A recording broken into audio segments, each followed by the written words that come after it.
Housing help no one talks about. Let me start with something I saw that I'm not going to pretend didn't hit me. A 100% P&T veteran said they needed a tent with a pregnant wife. Now pause. That right there is why this video exists. Because when people hear veteran housing, they think VA loan, zero down. And I'm not saying the VA home loan isn't useful. It is. But a VA loan is not a housing plan. It's a financing tool. If you don't have stable income, if rent is spiking, if you're one missed paycheck from eviction, a VA loan doesn't save you. It's like handing someone a car loan when what they really need is a tow truck and a safe place to park tonight. So this video is about housing help beyond the VA loan. This is about emergency prevention, short-term stabilization, and the programs veterans usually don't hear about until they're already in crisis. And I want to say this up front. This is not a hype video. It's not a feel-good video. This is an orientation video because when systems are confusing, and I want to say this up front, this is not a hype video. It's not a feel-good video. This is an orientation video because when systems are confusing, people blame themselves. They start thinking, I must have waited too long, or I should have known, or I did something wrong. Most of the time, none of that is true.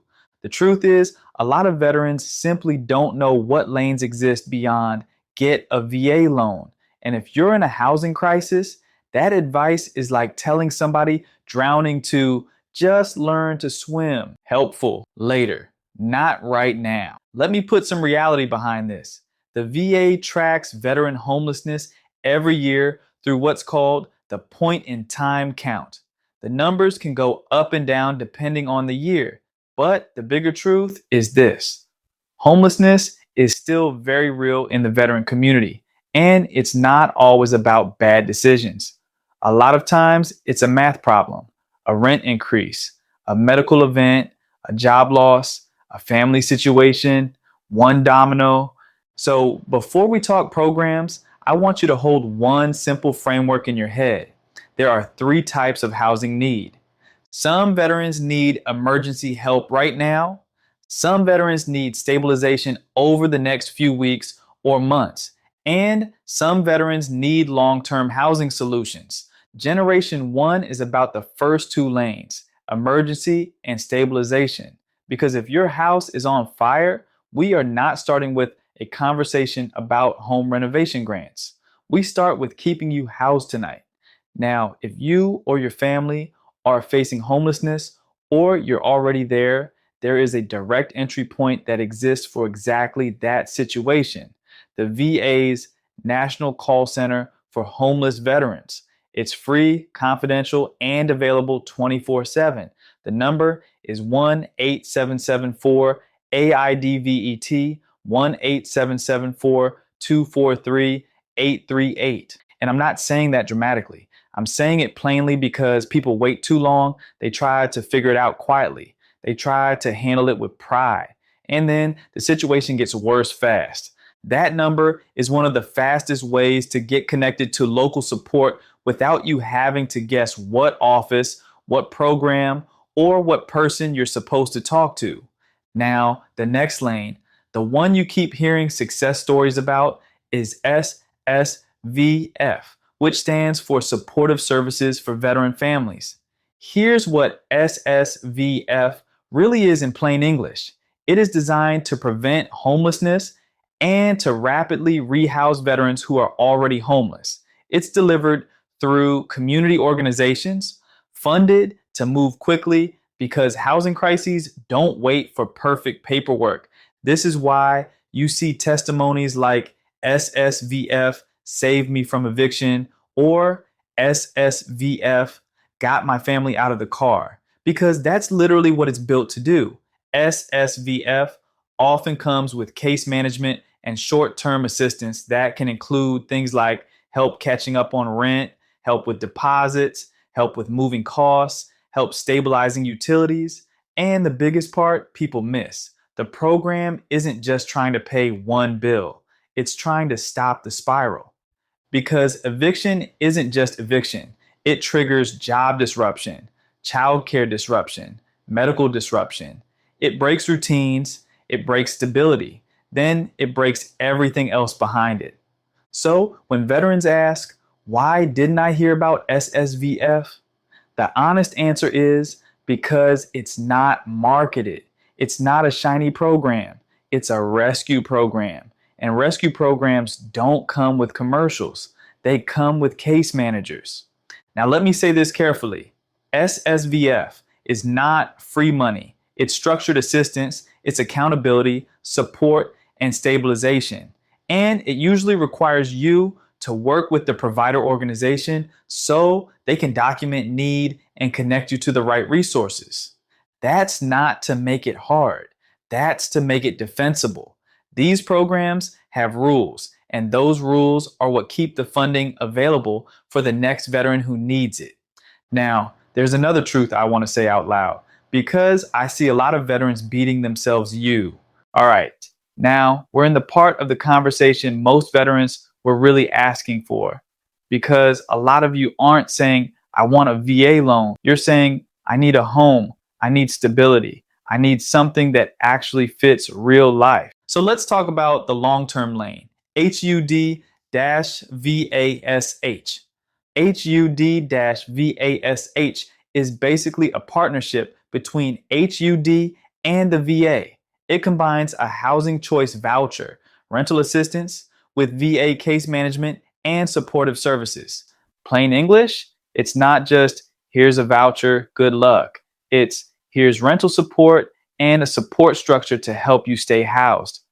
And that last part matters because housing instability is usually not just about rent. It's often bundled with health issues, trauma, employment gaps, family stress, and the kind of paperwork that makes people want to throw their phone into traffic. That's why you see testimonies like HUD-VASH saved me, because for veterans who qualify, it can be the difference between bouncing from crisis to crisis and actually having a stable base. Now, I'm going to say something that will sound obvious once you hear it, but it's important for places like California. A voucher helps, but it doesn't magically make a tight market easy. Landlords still have to accept it. Units still have to exist. Local housing authority payment standards still apply. And in high cost areas, competition is real. So if you're a vet in California saying housing here is crazy, you're not whining. You're describing a market that doesn't care about your service record. That's why in high cost areas, the win is often persistence, flexibility, and working with your case manager like it's a mission, not a paperwork errand. Now let's hit the grant questions head on because this is where misinformation spreads and people get hurt financially. Why didn't I hear about grants to help buy a home? Can I get a grant to renovate a new primary residence? Here's the truth in plain English. There is not a general VA program that hands out grants to buy a house just because you're a veteran. I'm not saying that to be harsh. I'm saying it so you don't get sold a fantasy. Most VA housing money programs are tied to disability-related adaptation, not home buying support in the general sense. That's where programs like SAH and SHA come in. Specially Adapted Housing, SAH, is designed for eligible veterans with certain service-connected disabilities to help buy, build, or modify a home to meet their needs. Special Housing Adaptation, SHA, is similar, but it applies to different qualifying disabilities and is typically a smaller amount. These aren't renovation grants for upgrades.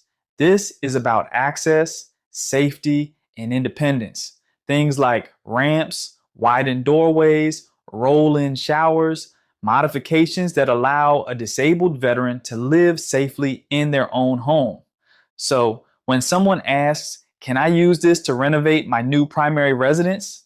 The real answer is some veterans can use these programs to modify a primary residence, but only if they meet the disability eligibility criteria and the modifications align with the program purpose. Not everyone qualifies, and is not supposed to cover cosmetic changes. There's also something called temporary residence adaptation, where a veteran who qualifies for these grants can make adaptations to a family member's home they're temporarily living in. That one matters because a lot of veterans aren't in their own property during recovery or transitions.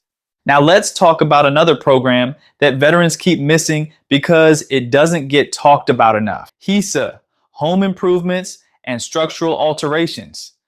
HISA is a VA benefit that can help pay for medically necessary improvements to a primary residence, owned or rented. And that medically necessary wording is important. This is for access and function, not luxury. It's for making the home workable when medical conditions require it. So, if you're a veteran thinking, I need to renovate because my body doesn't do stairs anymore, that's the category of thinking HISA was built for.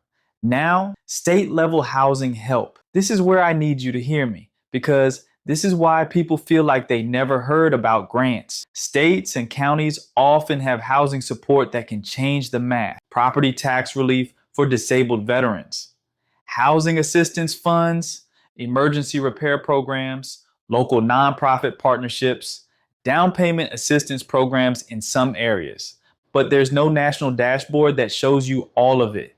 It's state by state, county by county, and sometimes city by city. So, unless someone tells you to look, you won't. And that's why veterans get frustrated and say, how did I not know this existed? Because nobody markets it. It's just quietly sitting there, usually buried on a state website with the design quality of a 2009 PDF. That's not you being slow. That's the system being fragmented. So here's the big takeaway of Generation 2. The VA loan is a tool. It's not a housing plan. Housing stability is a system. Sometimes the lane is emergency stabilization, like we talked about in Generation 1. Sometimes the lane is long-term rental assistance, like HUDVASH. Sometimes the lane is disability adaptation funding, like SAH, or HISA. And sometimes the missing piece is state level benefits that reduce your monthly burn. The key isn't chasing every program. The key is getting into the correct lane for your situation without shame and without panic. So let me close this calmly. If you're dealing with housing stress, you're not weak. You're dealing with a market and a system that moves slower than your rent due date. Your best move isn't motivation, it's orientation. And if you take nothing else from this video, take this. You don't need more slogans. You need the right program.